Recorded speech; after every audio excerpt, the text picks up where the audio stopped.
Hello, and welcome to the next video in my series on operations management. Now, two reminders before we get going. Number one, these videos are geared towards individuals who are relatively new to operations management. So if you have advanced study in this area already, these videos are probably a bit below what you would need.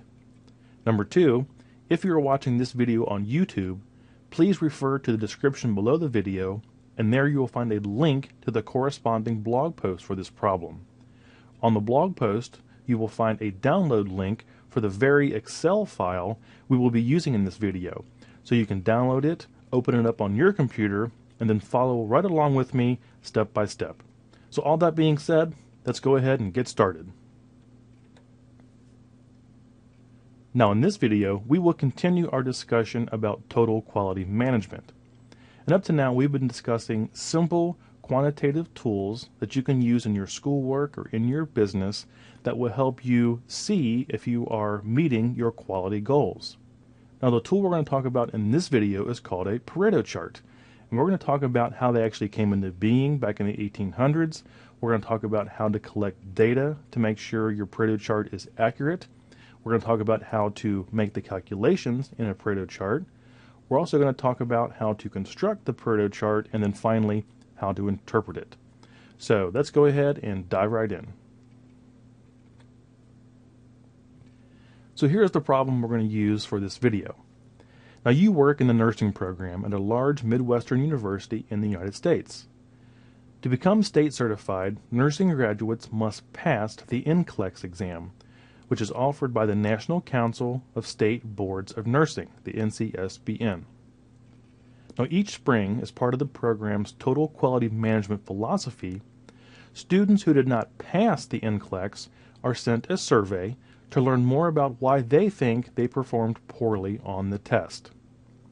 Now the primary question we're going to ask is, how can we conduct a simple Pareto analysis in Excel to determine which self-reported performance issues are the most frequent? And as an extension of that, it's going to help us decide which problems we should address first. So it's also a question about how to prioritize any changes to the program in order to make our students better. Now the Pareto principle and the Pareto chart are named after Vilfredo Pareto, who was born in 1848 and died in 1923. He was an Italian economist, sociologist, engineer, mathematician, philosopher. Am I forgetting anything? So he was sort of one of those Renaissance men that had a lot of different ideas in a lot of different areas. And he noticed that in Italy, 80% of the land was owned by 20% of the people. And that's where this idea came from. Now the Pareto principle is a rule of thumb measurement. And what we mean by rule of thumb is that it's not some mathematical law or exact measurement. So I'm sure you've heard the phrase rule of thumb before. So don't think about the Pareto principle as some statistical law that certain things follow. Now what it says is that for many events, roughly 80% of the effects come from 20% of the causes. And we'll talk about some examples here in a second. It also goes by the 80-20 rule, which you may have heard of, or the fancy name was the law of the vital few and the trivial many. So here are some common examples. 80% of all car accidents are caused by 20% of the drivers. So as I'm sure you know, that certain drivers have higher insurance premiums because they are more likely to be in accidents. So this is one example. 80% of all global wealth is held by 20% of the world population. 80% of the work on a project is done by 20% of team members. So I'm sure you've probably been on teams that work that way. 80% of healthcare is used by only 20% of patients, because there's a certain segment of patients that require very intense methods of healthcare. And finally, 80% of the partying done on college campuses is done by 20% of the student body. And again, that goes to the idea that of all the partying that goes on the college campus, it's really done by a small segment of the population. So what is a Pareto chart? Now, it's a graph that contains two components. Number one, it contains a histogram or bar chart containing the frequency of events or a certain characteristic. And the second component is a line representing the cumulative percentage count of those events or characteristics. Now, these may seem abstract now, but we're going to do several examples and look at several examples, and it'll become readily apparent what these are. So here's an example of a generic Pareto chart. As you can see along the bottom, we have cause 1, cause 2, cause 3, and along the vertical axis we have a percentage. Now here's a Pareto chart of late arrivals, I assume, at work. So you can see we have traffic as a first cause, childcare as the second highest cause, public transportation, if we've ever ridden a bus, you know what that's like, weather, etc. And then you can see the orange line is the cumulative percentage of all those causes. And here's a Pareto diagram for reasons of billing errors. And we can see we have not on file as the primary cause, then we have addition, then we have cost, freight, wrong quality, etc. And again, we have a bar chart that is the count of each one of those events or characteristics, and then we have the pink line, which is the cumulative percentage as you add those up. So here's our survey data from our problem.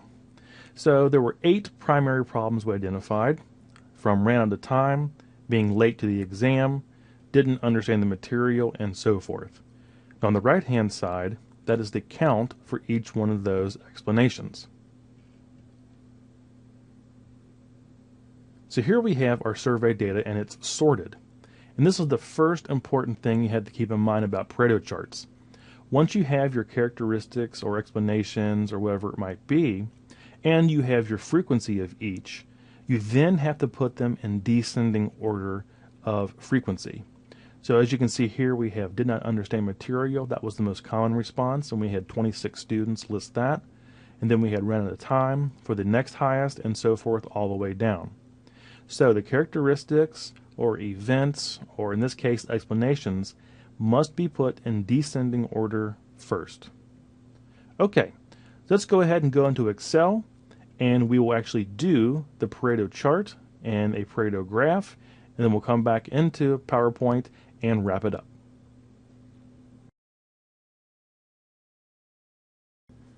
Okay, so here we are in Excel. Now we're going to use this spreadsheet to organize our data and then use that data to generate our actual Pareto chart. So as you can see, we have our explanations there in column B. So ran out of time, tried to do exam, and so forth, and then we have the count in column C. Now if you remember, the thing I said you had to do first was actually organize your counts in descending order. So we need to organize our student count column so that it is in descending order. So I'm going to go ahead and select those two columns, go up to the ribbon and select data, sort, and we want to make sure that we're going to sort by student count, which is column C there, on the values, and we want largest to smallest. And there we go. So Excel has gone ahead and sorted our student count column from largest to smallest, and we have to do that in order to do our Pareto chart. Now the next thing we're going to do is our cumulative count. So remember, we're just going to be adding up and retotaling our count as we go. So the cumulative count for D5 is the same thing as C5 because that's our first value. So that's going to equal C5, and there we go. Now what's going to happen in this cell? Well, we need to add the 16 students that said ran out of time to the 26 students that did not understand the material. So this cell will be equals D5 plus C6. So 26 plus the 16. Go ahead and hit enter, and there we go.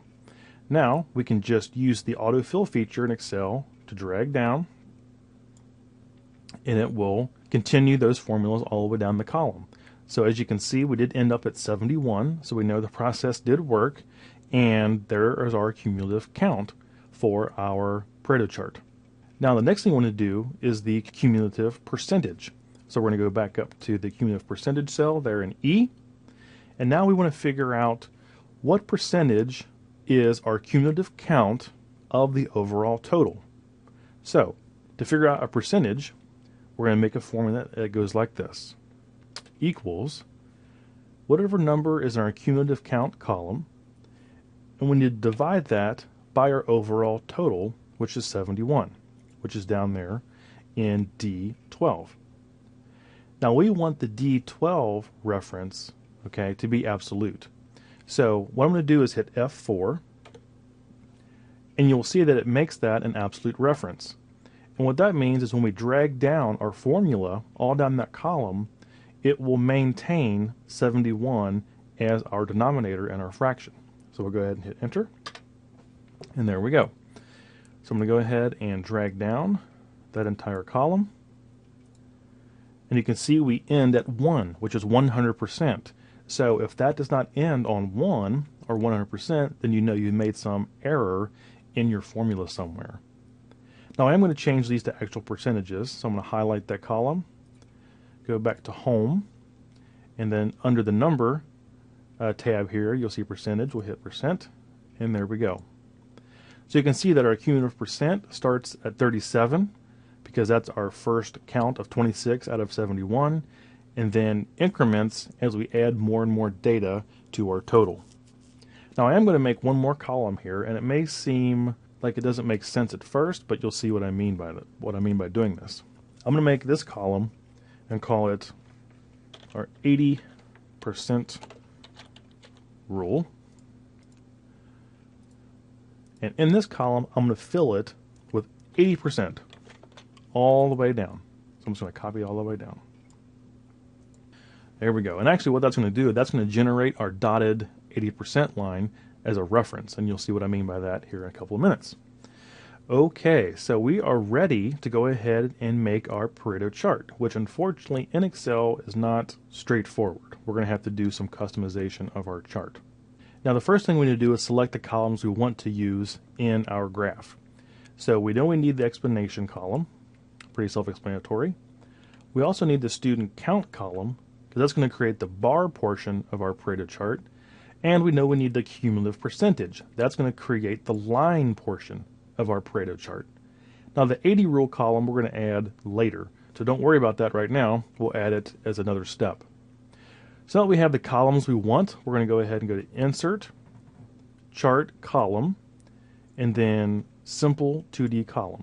So we'll go ahead and do that.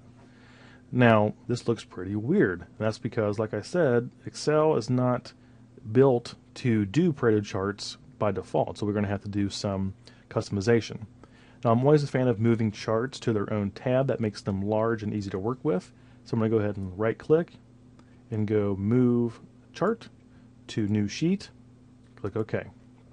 This chart doesn't look too bad, at least right now. The blue bars are perfect. That's exactly what we need for the Pareto chart. However, if you'll notice, our cumulative percentage is also a bar. Well, that's not going to do us any good. So we need to make that into a line. So we're going to go ahead and select just any one of those red bars down there at the bottom. We'll right click, and then we'll select Change Series Chart Type. So we'll select that. And this is just going to change the chart type for that series, which is our cumulative percentage. So we're going to go down and select Line with Markers. Click OK. Alright, so we're getting closer to what we want. So we do have a line there instead of bars, but we still need to do at least one more step. So we're going to go ahead and click on any part of that line again. We're going to right click and then select Format Data Series. Now this brings up a Format Data Series box. And remember, if you remember our examples from before, we need to put our percentages on its own axis over there to the right. So we're going to select Secondary Axis. Click OK. And look at that. So with just a couple of clicks, we have selected the data in our chart and then just done a few modifications on data series to go ahead and make our Pareto chart. Now we're going to go ahead and add the 80% line. So I'm going to right click, hit select data. Now if you notice here where it says legend entries series, we have student count and cumulative percent. So now we're going to add another one. So let's go ahead and click add. The series name we'll call it 80% rule. Rule. And the values. So we're going to go ahead and click this little selection. We have to go back to our sheet. We're going to select all the 80s, not the header, just the 80s. Click OK. And OK again. And there we are. So that's gone ahead and added an 80% line so we can see where our cumulative percentage intersects 80%. All right, so that's our basic Pareto chart. So let's go ahead and go back into PowerPoint and wrap up our video.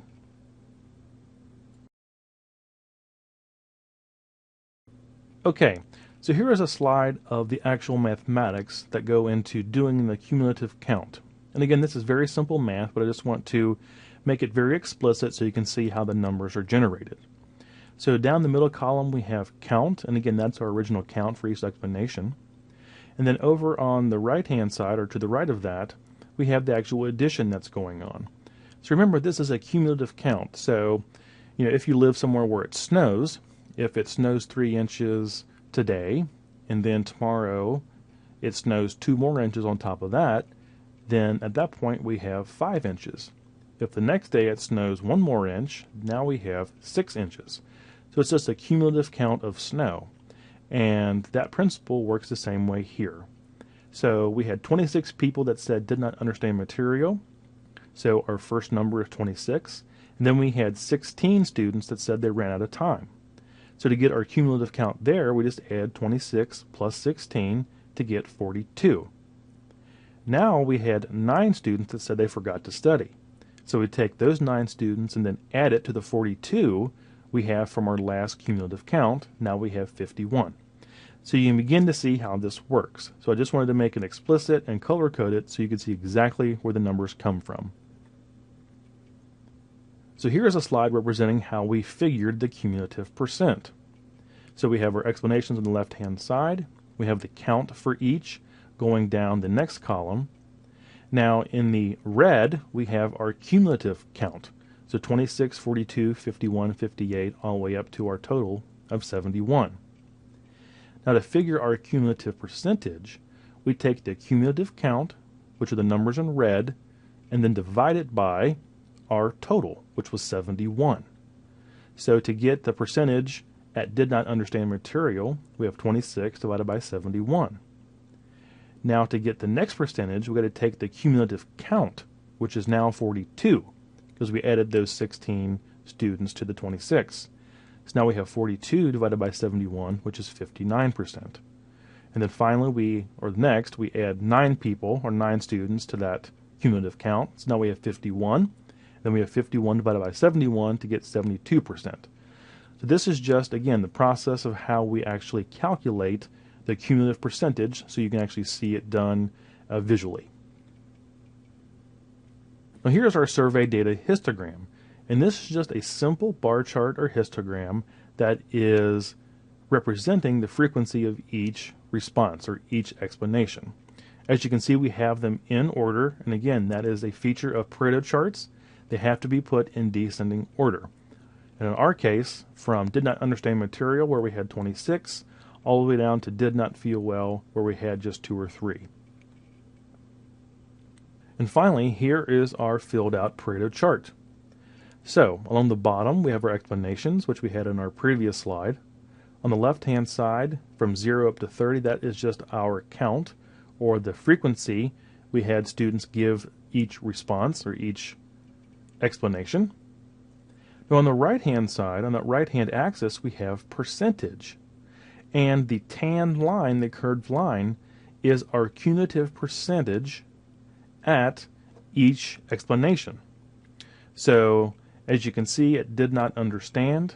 we had approximately or almost 40% there. And then we go up to the next one, ran out of time, so we add those students to that percentage, and we're up to near 60%. And then we add the forgot to study students. Now we're up above 70%, and you can see the process as it goes on. Now I went ahead and added another line to this graph, and that's the 80% mark. Because remember, the Pareto principle is sort of the 80-20 rule. So we should expect 80% of our responses to come from just 20% of the causes. So we're looking at where our cumulative percentage line, the curved tan line, meets the dotted straight line at 80%. So we can see that those meet right around exam room distractions, which is actually into our fourth explanation. So in this case, our 80-20 rule or Pareto principle doesn't quite work for this data, because 80% of our responses are coming from almost 50% of the causes. So in this case, the Pareto principle doesn't apply very well. However, if we're to take a larger sample of students versus just 71, it may. So again, that's the whole idea about the Pareto principle and Pareto charts being a rule of thumb. They are not a mathematical or statistical law that certain events follow.